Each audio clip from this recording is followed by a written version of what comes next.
Bonjour à tous, bienvenue sur Investir en crypto. J'espère que vous allez bien depuis tout à l'heure. Pour ceux qui ont vu la première vidéo sur le Bitcoin, je vous avais mis est-ce qu'on va pump ou dump à 15h30, heure d'ouverture des marchés traditionnels. À l'heure où je vous tourne la vidéo, là, il est 15h46, d'accord? Donc notez bien ça, en fonction de ce qui se passe sur le marché, il risque d'y avoir des petites fluctuations. Bon, je vous fais cette vidéo pour récapituler tout simplement ce que je vous ai dit tout à l'heure. Bon, le Bitcoin, depuis une semaine, on a fait moins 20%, c'est énorme, ça n'a vraiment aucun sens.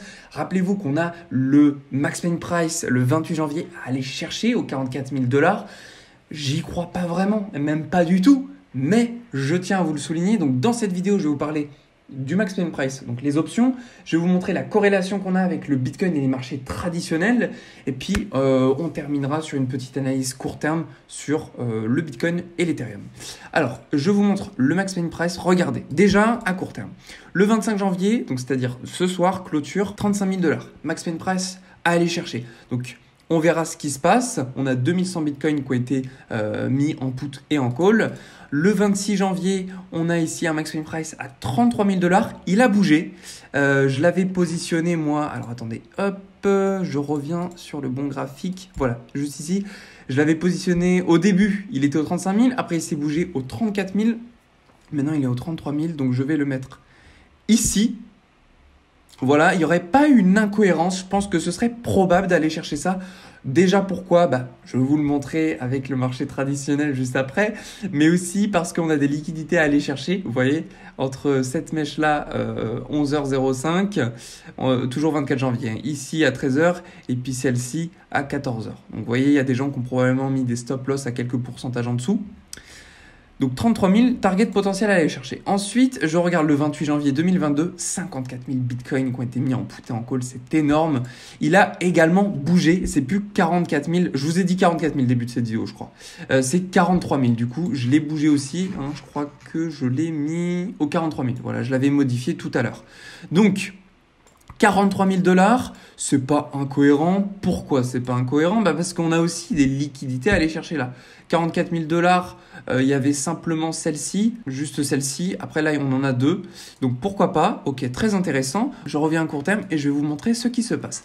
Alors vous voyez ici, on a fait une petite chute aux enfers assez intéressante. On a pris cette liquidité aux 34 700 $. Ok, on a pris celle également des 34 300 et aussi celle des 34 000 $. Ok, jusque-là, tout est bon.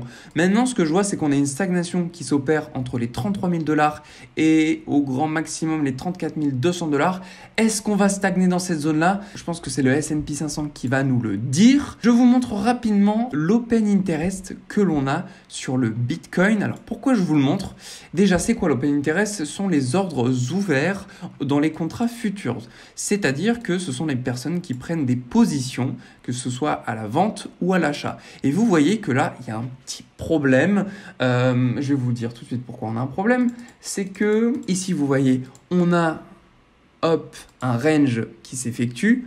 Tandis que là, ce n'est pas un range qu'on a, c'est une tendance haussière au niveau de l'open interest. Et quand on a ce genre de scénario qui arrive, eh bien, ça veut dire qu'il y a beaucoup trop de personnes qui prennent des ordres d'achat ou de vente dans ce range-là. Donc, à un moment donné, il va falloir qu'on casse soit vers le haut pour choper ses liquidités, soit vers le bas pour choper ses liquidités. Donc, on va faire soit l'un, soit l'autre. Et ça risque de faire très mal. Donc c'est pour ça que je vous dis, c'est très important de surveiller les marchés traditionnels. Je vous le montre à l'instant. Regardez le S&P 500.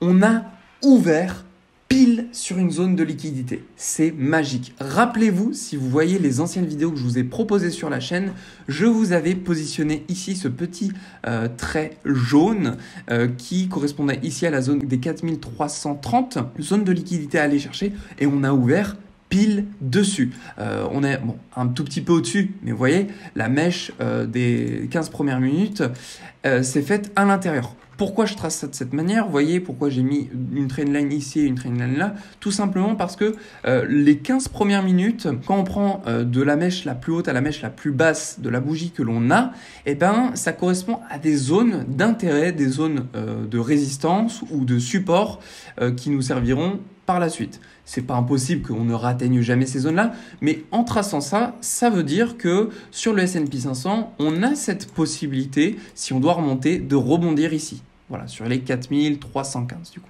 repartir peut-être vers le bas. Donc vous voyez, on a chuté, on a fait 2 bougies dans le rouge en 15 minutes. Je vais sur le Bitcoin. Ici, on était en train de monter et puis bim, dès que le S&P 500 est arrivé, on est redescendu très violemment.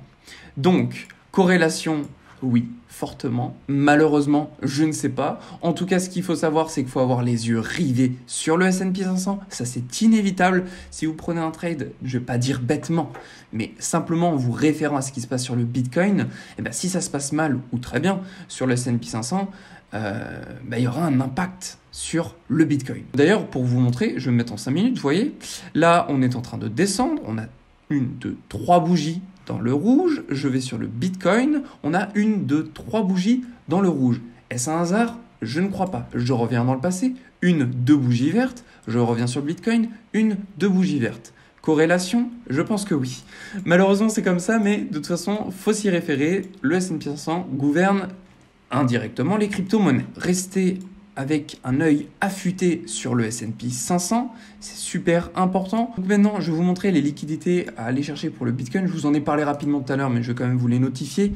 Ici, on a la zone des 34 138 $. Vous voyez, juste ici, qui corrèle rapidement avec celle-ci. Hein. Je vous les note les deux en même temps, mais bon, ce sont 2 zones à aller chercher. En bas, la zone de liquidité à aller chercher, c'est ici la zone des 33 000 $. Et puis si je dézoome, regardez, j'ai mis toutes les liquidités à aller chercher. Là, j'ai vraiment tout mis. J'ai pris un petit temps tout à l'heure, je me suis fait plaisir. Alors, si on doit continuer plus bas, on aura nécessairement les zones que je vous ai parlé tout à l'heure jusqu'aux 33 000 $.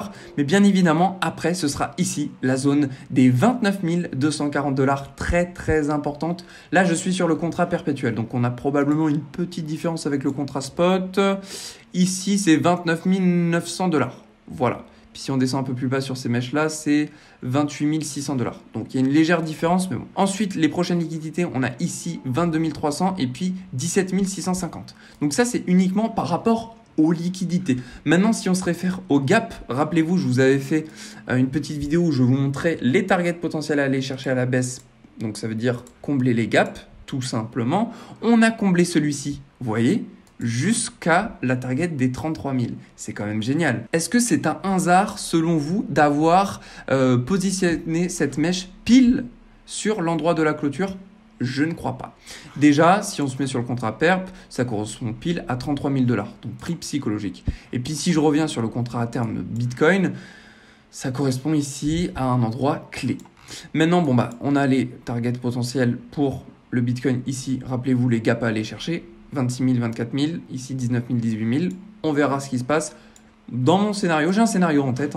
Je pense que si le S&P 500 continue sa descente, je pense qu'il y a cette probabilité très forte que pour le Bitcoin, il va se passer la chose suivante. On va aller chercher les zones de liquidité ici aux 30 000 $ et on risque d'avoir un bond très rapide à la hausse. Pourquoi? Parce qu'on a énormément d'ordres à aller chercher, des liquidations et des stop-loss. Tout ça, on va les chasser. C'est une certitude pour moi. Maintenant, c'est pas impossible d'aller chercher encore plus bas. Mais bon, on ne sait pas. Je pense que le mieux, c'est quand même de rester à l'affût sur le S&P 500. Maintenant, voilà, je vous fais part de ce que je pense. Je pense qu'il y a cette probabilité qu'on aille chercher en dessous ces 30 000 $ et qu'on fasse un rebond très rapide comme on avait pu le faire ici. Vous voyez, on est reparti très bas vers le bas et on est monté super rapidement. On a fait une ascension avant la première correction de 80% sur le Bitcoin. Est-ce que vous vous rendez compte à quel point c'est énorme, 80%? C'est monté donc de 30 000 $ jusqu'à 52 000 $. En tout ça, combien de temps? Ça nous a pris 49 jours. C'est très peu. Donc, il y a cette probabilité qu'on puisse faire la même chose. Voilà, je vous dis que c'est possible de faire ça. Maintenant, ce n'est pas aussi impossible d'aller chercher les gaps qu'on a ici, qui correspond en même temps aux liquidités qu'on a juste ici. Vous voyez, presque, puisque cette liquidité, ça correspond aux 22 000, alors que le gap à combler, c'est jusqu'aux 24 600. Je vous montre très rapidement ETH. Voilà, vous voyez, ici sur ETH, on a plusieurs liquidités à aller chercher, et c'est exactement pareil que le Bitcoin. On a le même scénario ici, 1700 $ à aller chercher. Prix psychologique, et puis zone de liquidité, Equalo qui correspond à Pourquoi? Tout simplement, je l'ai dit tout à l'heure dans ma vidéo, c'est une zone sur laquelle nous avons rebondi plusieurs fois, mais nous n'avons pas pris de liquidité.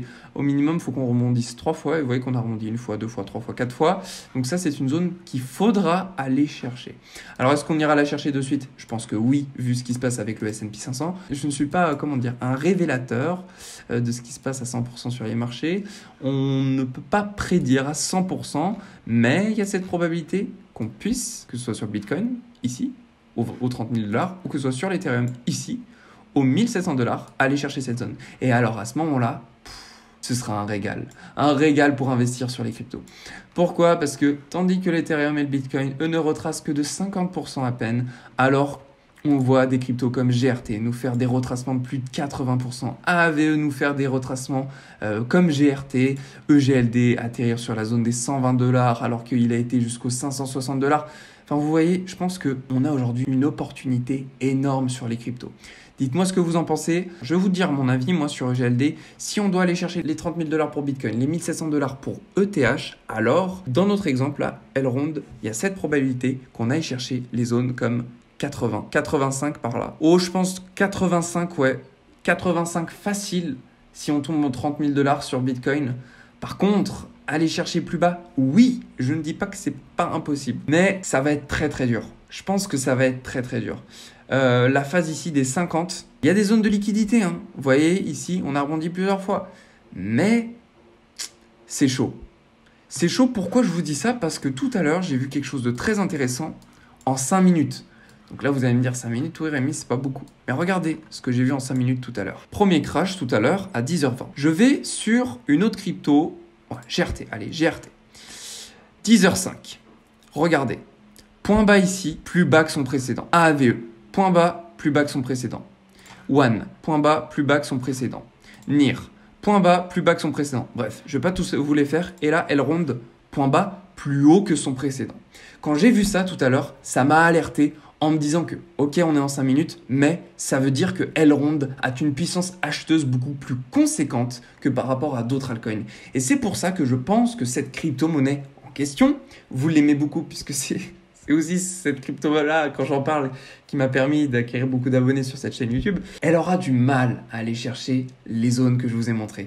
Les zones comme les 113 $. Les zones comme, je descends encore plus bas, 86, 74, 64 et 52 $. C'est possible. Mais on a une puissance acheteuse extrêmement puissante. Donc, je ne sais pas. Je ne sais pas ce qui va arriver. Mais je pense que la puissance est tellement acheteuse sur cette crypto qu'on va peut-être avoir du mal à descendre. D'ailleurs, là, on le voit. Hein. Là, on est en 5 minutes. Attendez, on va se mettre en 15 minutes, vous voyez. Bougie verte, bougie verte, bougie verte, bougie verte, bougie rouge. Je vais sur... Hop. Je me mets sur le Bitcoin. Bougie verte, bougie verte, bougie verte, bougie rouge, bougie de stagnation. Elrond, on le voit. Ça monte. Ça ne fait que ça. Vous voyez, GRT, par exemple, ça descend. On a quoi? FTM, ça descend. Rose, ça descend. NIR, qui est une crypto très puissante, ça descend. GLD, vous voyez, c'est une grosse puissance. Bon, c'est sûr, ça se mange des petites bougies assez rapides. Si à court terme, on a des petites décorrélations comme ça, au fur et à mesure. C'est-à-dire que pendant que Bitcoin, il descend, EGLD, ça monte. Bitcoin, ça descend, EGLD, ça monte. Il y a cette probabilité que peut-être que si EGLD commence tout doucement à grimper, alors le Bitcoin, lui, pourrait se retrouver peut-être aux 30 000 $, tandis que GLD pourrait rester au même endroit ici. C'est tout à fait possible. Et vous pouvez voir que cette zone-là, celle où on est actuellement, ça représente pile les 0,786 zone sur laquelle, dans le passé, nous avions énormément de fois stagné. Je vous remontre un exemple. Je vous avais fait une vidéo sur Elrond, regardez. Ici, retracement Fibo 0,786. Vous voyez, stagnation. Je vous la refais encore une fois. Ici, Elrond 0,786, stagnation. Donc là, par rapport au retracement Fibo 0,786, on est pile dessus. On est parti faire des mèches en dessous, oui, mais on est en train de stagner autour des 120 $. Donc est-ce que ce serait pas une bonne opportunité d'acheter maintenant? Même si ça descend plus bas? Je pense que ouais. Je pense que c'est une bonne opportunité. Après, bien sûr, je ne suis pas là pour vous conseiller, je ne suis surtout pas là pour vous dire quoi faire et je ne suis surtout pas là pour vous dire que la vérité, elle est en face de nos yeux. Je suis simplement là pour vous dire que dans le passé, il y a des choses qui sont effectuées et aujourd'hui, on est en train de revivre, j'ai l'impression, la même chose, une stagnation autour des 0,786 du retracement de Fibonacci. Bon bah voilà, je vous ai fait une parenthèse sur Elrond, c'était pas le sujet de cette vidéo, mais bon, comme vous le savez, j'aime bien cette crypto. Et puis je pense que vous aussi, pour ceux qui me regardent, la majorité des personnes. Moi, tout ce que j'ai à vous dire là, à l'instant T, surveillez surtout le S&P 500, c'est super important. Vous voyez que là, on est paré pour aller chercher cette target ici des 4280. La prochaine, ce sera là, 4170 ici, et l'autre, 4050. Donc on verra. Suivez ça de près, c'est ce qui impactera le plus le Bitcoin. Maintenant, je vous laisse faire vos choix d'investissement. C'est le plus important, c'est de réfléchir avec votre tête et pas celle des youtubeurs. Bon allez, j'espère que cette vidéo vous a plu. Allez, je vous souhaite à tous une très belle journée. Prenez soin de vous et puis on se retrouve dans la prochaine vidéo.